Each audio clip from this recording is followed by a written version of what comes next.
আজ বুধবার সকাল ১১টার দিকে সাভারের জাতীয় স্মৃতিসৌধে মহান মুক্তিযুদ্ধের বীর শহীদদের প্রতি গভীর শ্রদ্ধা জানান নবনির্বাচিত প্রধানমন্ত্রী তারেক রহমান।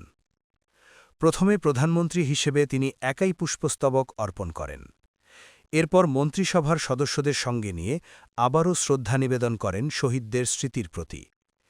এ সময় সেখানে কিছুক্ষণ নীরবতা পালন করা হয়। পরে তিনি স্মৃতিসৌধের পরিদর্শন বইয়ে স্বাক্ষর করেন এবং একটি গাছ রোপণ করেন, যা নতুন দায়িত্ব গ্রহণের প্রতীক হিসেবে বিবেচিত হচ্ছে। জাতীয় স্মৃতিসৌধ থেকে বেরিয়ে প্রধানমন্ত্রী ও তার মন্ত্রিসভার সদস্যরা সাবেক রাষ্ট্রপতি জিয়াউর রহমান এবং সাবেক প্রধানমন্ত্রী খালেদা জিয়া এর সমাধিতে পুষ্পস্তবক অর্পণ করবেন এবং শ্রদ্ধা জানাবেন। এরপর প্রধানমন্ত্রী সচিবালয়ের উদ্দেশ্যে রওনা হবেন। বিকেলে সেখানে অনুষ্ঠিত হবে নতুন সরকারের প্রথম মন্ত্রিসভার বৈঠক। শপথ গ্রহণের পর এটিই হবে তাদের প্রথম আনুষ্ঠানিক সভা। পরে প্রধানমন্ত্রী সচিবদের সঙ্গে মতবিনিময় করবেন বলে জানা গেছে।